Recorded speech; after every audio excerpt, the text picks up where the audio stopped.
Cobalt Blue have had a footprint here in Broken Hill for a couple of years now as they start to ramp up their projects. And it's a steady process, as we know, anywhere these days, starting a mine from scratch and getting to the production stage.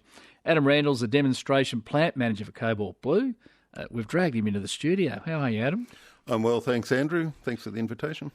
You told me you're normally an early riser, so this is pretty easy for you? Yeah, mate, this is not too bad. Yeah, we're generally on the deck about 6 o'clock out there at the plant, so busy. When we talk about Cobalt Blue, and I'm always mindful that there could be people listening or maybe listening who aren't quite sure what you're actually doing, do you have your recap reset button? If somebody says to you, Adam, what are you doing out there? You just go, bang. Sure, absolutely. So we're working to develop a world-class mine to produce battery-grade cobalt products. The mine site's located about 25 k's west of Broken Hill. At the moment, we're operating our demonstration plant out in the industrial area, and we're doing that to prove up the process and generate commercial-grade samples that we're going to be sending around to the world over the next 6 to 12 months.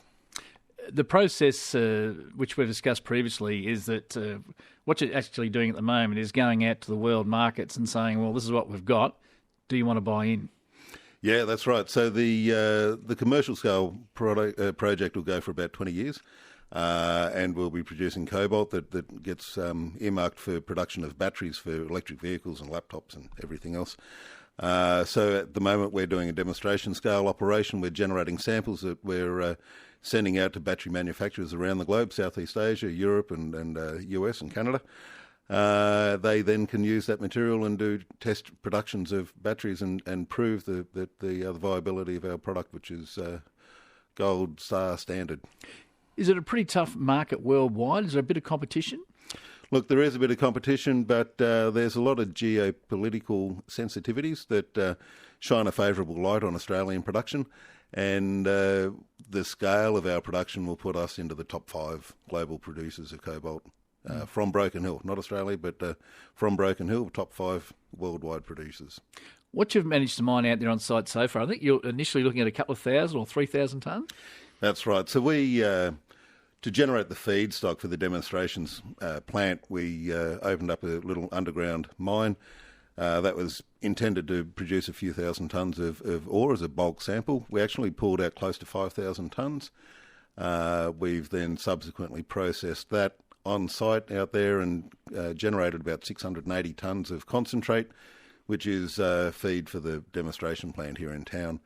So we're very happy that was a successful operation, went entirely to plan without incident or accident, and we've now wound up that operation. We'll move on to tidying up that little block of land and focus on running the concentrate through the plant here in town.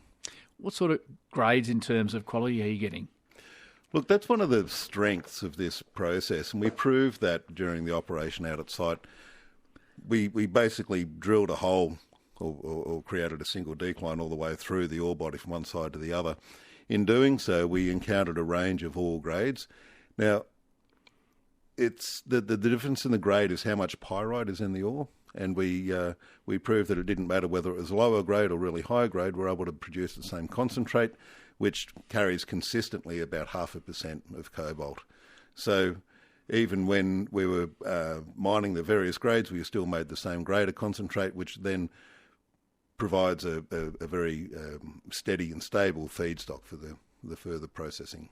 I often talk about, say, the Broken Hill-based mining companies, if they're in an area of low grade, whether it be, say, lead for argument's sake, they'll find another high grade and they'll shandy it together to come up with a reasonable quality of grade to export.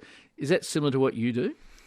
Look, we can do that, and part of our future mining plan takes into consideration some of that grade variability. The advantage that we have, though, is that the first stage of processing is quite quick and rough and ready, so to speak, coarse grind and then gravity separation to generate the concentrate, so that's able to more easily accommodate fluctuations in head grade.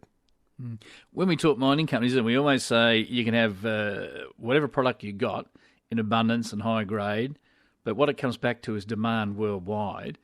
Is it the right time and the right place for what you're mining for the world market as we move into 2023 and beyond? Absolutely. The demand is increasing around the world. There's a number of motor car manufacturers who are committing to making only electric vehicles after the next few years. So by 25 or 26, when we go into production, the current demand for cobalt will be orders of magnitude greater than it currently is. So it's perfectly placed. We're absolutely the right place at the right time with the world-class ore body, and there's nothing could be brighter for the future of cobalt production in Broken Hill. And we talk about a project timetable. You know, we go back when Charles Ross found Broken Hill. He kicked over a stone, and a few weeks later they start mining. These days, from actually discovering, yes, there is high quality, high grade commodities sitting under the surface, to actual production, anything from 3 to 5 to 7 years. You touched on 25 and 26. What sort of schedule are you looking at for Cobalt Blue? Look, we plan to have our feasibility study completed by the middle of next year, and pretty quickly thereafter roll into the final engineering design and procurement of the plant and construction through into sort of 25 or something. So realistically, we've got pretty much two years between now and turning dirt. The venture to sell the product around the world, you've already had a fair bit of interest even prior to putting a shovel in the ground out in the Thackeringa region?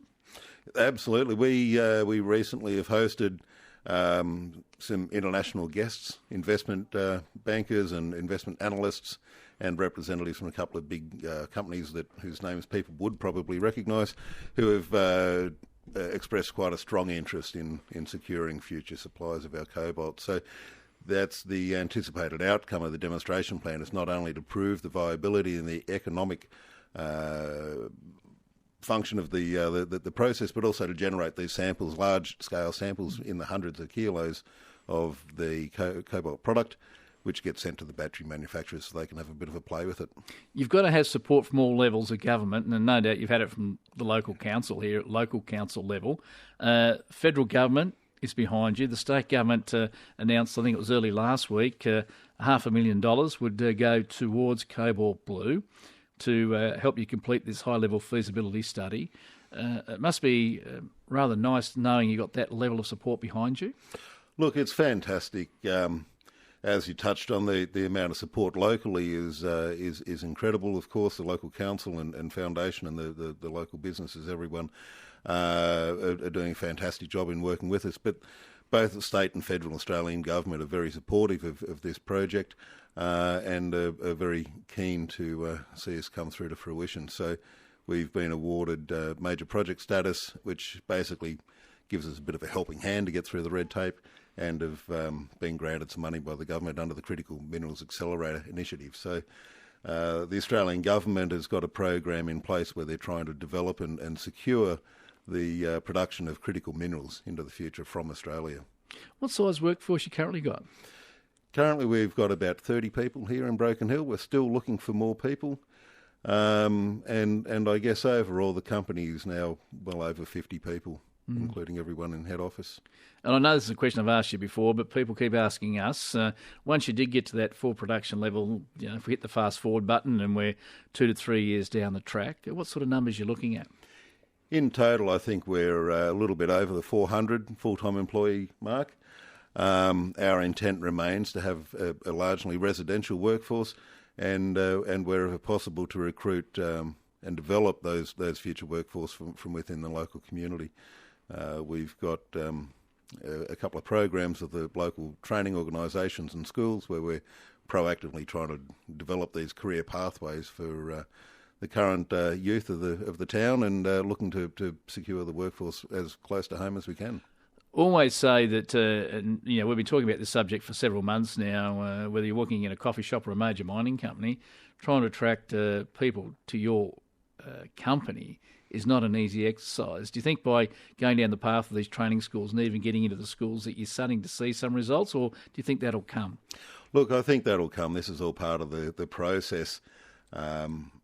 We've got a couple of advantages. One is that in the commercial scale, there's a lot of commonality between our project and other projects. There's only a small number of jobs that are specific to our process.